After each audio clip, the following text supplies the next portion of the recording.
ನೋಡಿ ವೀಕ್ಷಕರೇ, ಊಟ ಕೊಡ್ತಿದ್ದಾರೆ ಹೊಲದಲ್ಲಿ ಮರದ ಕೆಳಗಡೆ ಊಟ ಮಾಡೋದು.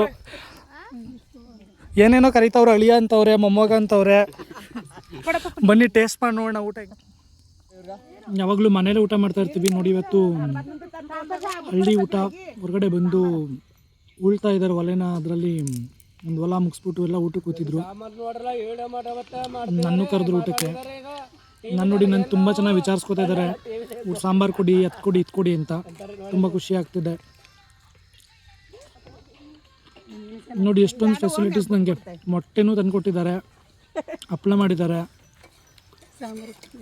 ಅಂತ. ಸ್ವಲ್ಪ ಹಾಕಿ ನೋಡ್ತಾ ಇದ್ರಲ್ಲ, ಅತಿಥಿ ಸತ್ಕಾರ ಎಷ್ಟೊಂದು ಚೆನ್ನಾಗಿ ಮಾಡ್ತಿದ್ದಾರೆ ಅಂತ. ತುಂಬ ಗ್ರೇಟ್ ಪರ್ಸನ್ಸ್. ಚಿಕನ್ ಆಗ್ಬೇಕಂತ ಇವರು. ನಂಗೆ ಗೊತ್ತಿಲ್ಲ, ಫಸ್ಟ್ ಟೈಮ್ ಮಾತಾಡ್ಸಿದ್ದು. ತುಂಬ ವರ್ಷ ಮಾತಾಡಿರೋ ಥರ ಫೀಲ್ ಆಯಿತು. ತುಂಬ ಚೆನ್ನಾಗಿದೆ. ಅವ್ರ ಯಜಮಾನ್ರು ಅಂದರು ಸಾಂಬಾರಲ್ಲಿ ಸ್ವಲ್ಪ ವ್ಯತ್ಯಾಸ ಇದೆ, ಅಡ್ಜಸ್ಟ್ ಮಾಡ್ಕೋತೀವಿ ಅಂತ. ಅದು ಸುಳ್ಳು ವೀಕ್ಷಕರೇ. ಅಡುಗೆ ತುಂಬ ಚೆನ್ನಾಗೇ ಮಾಡಿದ್ದಾರೆ. ಏನು ಎಲ್ಲ ಕರೆಕ್ಟಾಗೇ ಇದೆ. ಅವ್ರವ್ರ ಹೆಂಡ್ತಿನ ರೇಗ್ಸಕ್ಕಂಗೆ ಅಂದಿರ್ಬೋದು. ಊಟ ತುಂಬ ಚೆನ್ನಾಗಿದೆ.